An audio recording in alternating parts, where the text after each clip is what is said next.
Hey, what's up, y'all? This is Rodney, and I'm back, and I just wanted to come in and run my mouth and talk about the mess. Now, before we get into the mess, I just want to put this quick disclaimer out there. I didn't see nothing.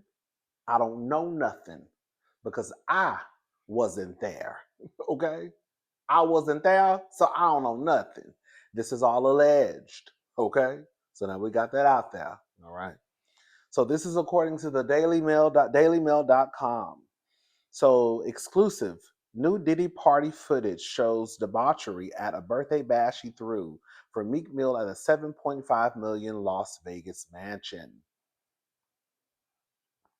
So Sean Diddy Combs, we're gonna read this. I've already read this article, and I'm gonna read it again because I need y'all to listen to this. Okay. So Sean Diddy Combs spared. Or these pop-ups keep happening. Okay. So Sean Diddy Combs spared no expense to throw his friend rapper Meek Mill a blowout 27th birthday party, and DailyMail.com has the exclusive video of the celebration, and what was left behind.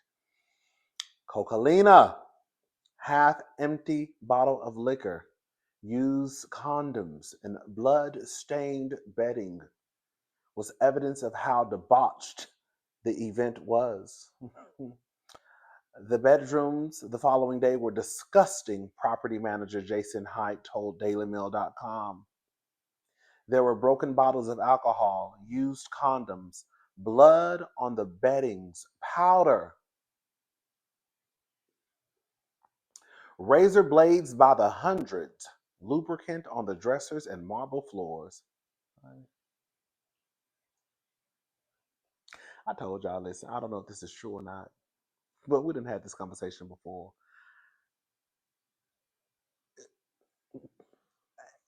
I feel sorry for whomever had to clean this mess up whenever he threw parties, wherever he threw those parties. I know those rooms were disgusting. I know those rooms, baby. You had to go in there with a hazmat suit on. Okay? Baby, you had to go in there with some holy oil. Bleach ain't gonna clean that room, baby. You got to say a prayer. Okay? Girl, you got to say a whole prayer. I found panties, bras, and even 2 iPhones in the bushes behind the bowling alley. Exotic dancers and masks, curvaceous women in tiny bras, and the main event, a naked woman served up as a sushi platter, appeared in the video. Now I'm not gonna play the video. However, I will put the link to this article in the description box, and you are more than welcome to click on the video. The day-long party held on May the 3rd, 2014, cost Diddy, now 55, a whopping $25,000 in rent alone for the Parisian palace. Height 54 shared video footage of the party with DailyMail.com. It shows partygoers arriving in droves. Notable faces include Vine star turned comedian King Bach, rappers French Montana, Lil Durk, and other artists claiming to be a part of Mill's record label Dream Chasers Records. The mansion was crowded with celebrities shuffling through the mass of people accompanied by their entourages of bodyguards and trophy women. Lingerie-clad dancers performed provocatively on set, up stages, and other curvaceous, scantily dressed women posed around the various rappers for photos. In one scene, a girl was laid out on a table naked with only a tiny piece of clear vinyl covering the front part of her body for hygiene purposes. As rows of sushi were framed on and around her while workers offered bottles of sauce. The partygoers smiled into the camera, posing with their friends. At one point, Mill, Montana, and Diddy stood on an elevated platform to give a speech, laughing with each other as one partygoer shouted to see if there was liquor up there. Monster headphones were also on display, showing rows of the Mill-inspired 24K over. Oh, girl, here we go with these pop-ups.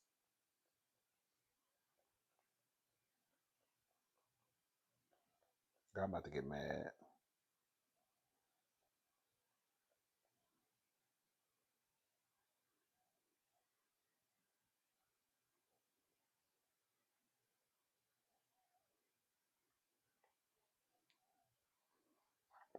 Let me hold it this way. Okay. So Monster headphones were also on display, showing rows of the Mill-inspired 24K over the ear DJ headphones, which currently cost $199.99. In April 2014, Height, the mansion's longtime caretaker, says he was contacted by Diddy's personal assistant saying he wanted to rent the venue for a party for Mill. It was uh, it was held 3 days after Mill's birthday, but he specifically wanted it to be on the night of the first fight between Floyd Mayweather and Marcos. Can't pronounce his last name. The disgraced rap mogul relayed through his assistant other specific requirements for the property manager. They requested that all interior bedroom door locks were to be ordered new and left unopened for their arrival for security purposes, as they would need to supervise the installation. And both keys were to be given to Mr. Combs directly and nobody else. Height also claimed Diddy's team requested double-sided locks on bedroom doors to be left unlocked for guest arrival, with 2 sets to be given to Diddy. He said, I was given a rough estimate of 850 guests for the mansion party, and we agreed a fee of $25,000 for 24 hours. Some 900 guests showed up, and most partook in the evening's drug-fueled festivities, including Diddy, who Height described as being wasted.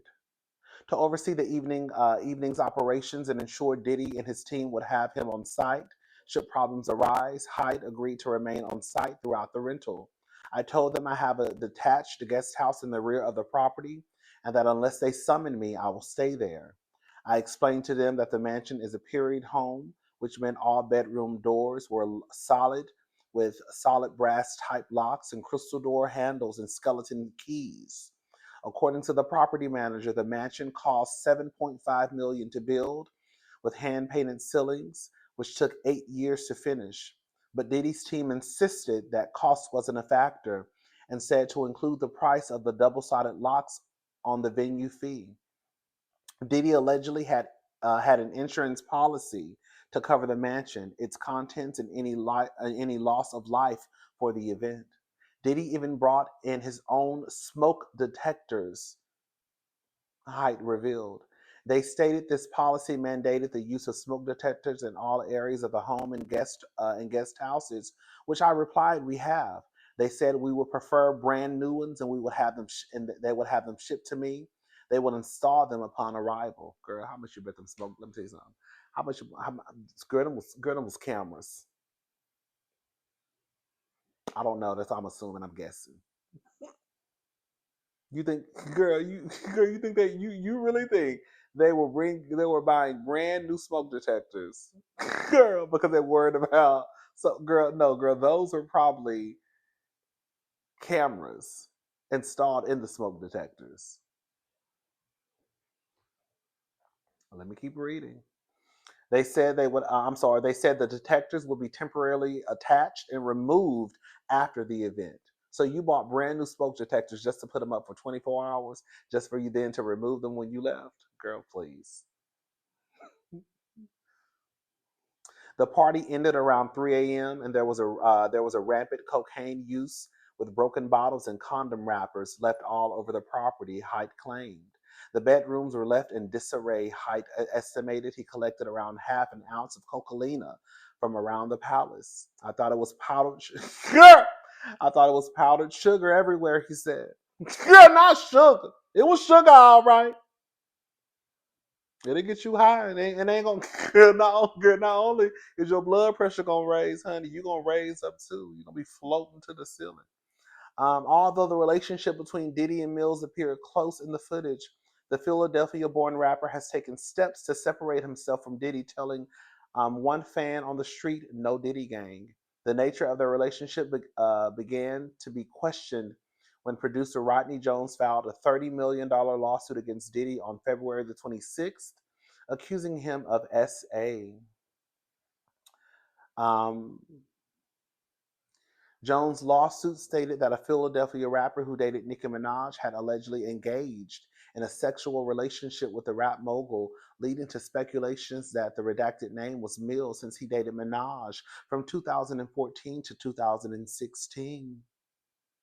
That led to videos resurfacing of the two men, including one video filmed by Diddy with Mill in the pool where he refers to the younger rapper as Daddy.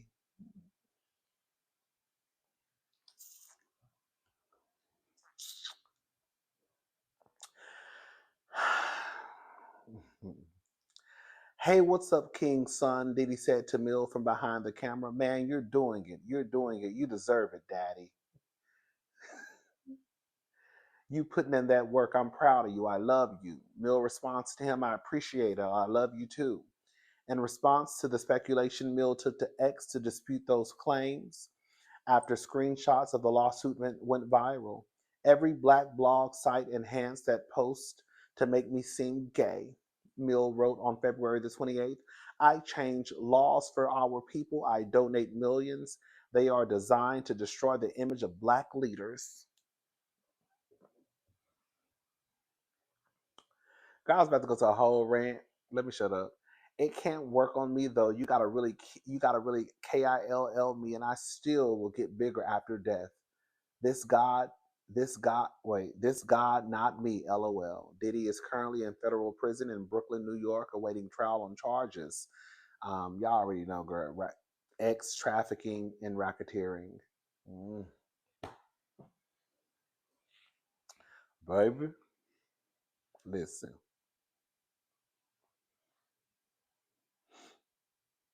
I will say, everybody that's at that party, listen. Listen. Some of the people at those parties, they want to be there. Okay. Some of those folks at those parties who are partaking in whatever's going on, girl, they are willing participants. Okay. Now that don't mean everybody that's at the party. Girl, because sometimes, girl, I just came here to dance. Okay, all that extra carrying on y'all got going on, girl. I ain't signed up for this. Okay, I thought I was just coming here to do a little 1-2, have a couple of cocktails, girl, make a few dollars and go on. Anyways, child, let me know what y'all think. All right, y'all, let's move on. Okay, so this is according to the neighborhood talk. Mo money, mo problems. Young Thug sued by AEG, accused of pocketing $16 million from music catalog sale without paying $5 million debt. So neighbors, rapper Young Thug may be out of prison, but his legal troubles are far from over. The Atlanta rapper is now being sued by corporate powerhouse AEG, which accuses him of selling his music catalog and pocketing $16 million without their consent. According to AEG, the music catalog, comprising copyrights to over 400 compositions, was used as collateral for a $5.5 million loan the company extended to Young Thug's label, YSL, back in 2017. In exchange for the loan, AEG claims it received exclusive global rights to promote Thug's live performances. Under the agreement, the rapper and his label YSL were required to repay the loan with interest and split revenues from concerts promoted by third parties. By 2019, AEG alleges that Young Thug had defaulted on the loan, revealing what they describe as misrepresentations about his financial ability to meet repayment terms. To complicate matters, AEG says that while Thug was in prison, he secretly sold the music catalog that was meant to secure the debt. The company argues that this unauthorized sale not only breached their agreement, but also created confusion over the ownerships of the copyrights. AEG is now seeking to recover the unpaid balance from the 2017 loan, as well as any earnings tied to the transferred copyrights. The company has reportedly issued subpoenas to track down public records in an effort to identify the current copyright holders and determine where the $16 million from the sale ended up. Girl, neighbors, Thugger ain't even been out 30 days. What do y'all think about this? Okay. Girl, you just got out the other day. Girl, let me tell you something, girl. With bill, let me tell you something. Bills don't care. Girl, bills don't care if you're in the hospital. Girl, bills don't care. Honey, if you about to take your last breath, girl, bills don't care if you went home to glory. Okay? You still gonna be responsible for that debt. Okay? So girl, he just got out of jail. But the people said, girl, we still gonna knock, knock, knock on the door. Girl, where is my money? Girl, where is my money? Anyways, honey. Shout out to Young Thug. Y'all think he gonna make it those 15 years on probation? Let me stop being messy. All right, y'all, let's go. Let's move on. Now, I said I was going to stay out of Lauren's business because the last time we got into Lauren's business, we looked up and she was taking family photos with that knuckle. Okay? And I know that's her baby daddy, but they ain't got nothing to do with nothing. Because before that, we saw stills of him girl over her. You know what I'm saying?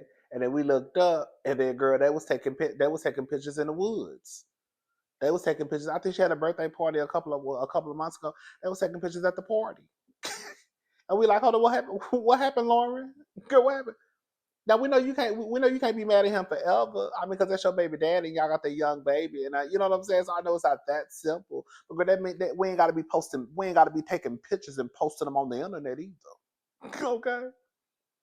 It's one thing for you to come into the house and I'd be like, girl, he in the room. You know what I'm saying? I'm not gonna be posting up, taking up pictures with you, girl. But girl, the girls are grown. They do what they want to do. So Keke Palmer details how establishing boundaries helped her co-parent with Darius Jackson. So Keke Palmer reveals how much her co-parenting relationship with her child's father, Darius Jackson, has improved since establishing boundaries. Now I want y'all to listen to what Gail is saying. I want y'all to listen to a certain word. Okay, and I was like, when did this happen? Okay, so let's get into it. Listen, y'all. We'll talk about Darius, because I think for many people, when we saw the terrible videotape of the abuse, we know that you have been through a divorce. He sued, you sued, but now you have a very different tone in how you talk about him. Yeah. I so admire that you were able to do that in the way that you have done it. Thank you. I mean, you and I, yes. We were at lunch very early on, or dinner, I should say.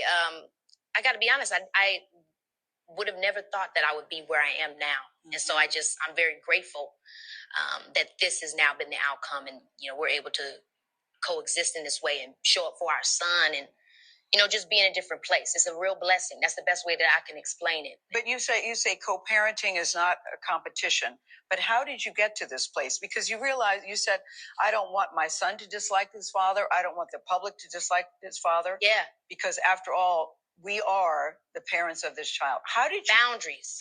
Boundaries. I don't think I had enough of them. Think boundaries. And I talk about that a lot in the book. People cannot respect boundaries you don't have.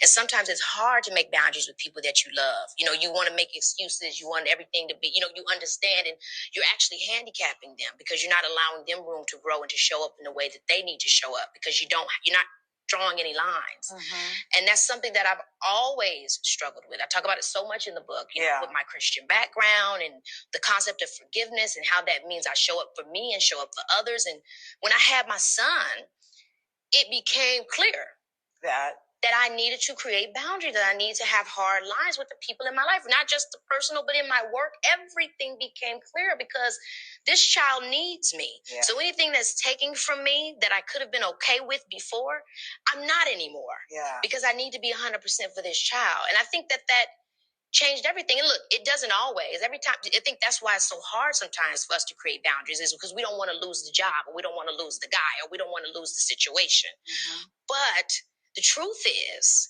people respect you more when you tell them no. And when you give them consequence. Yeah.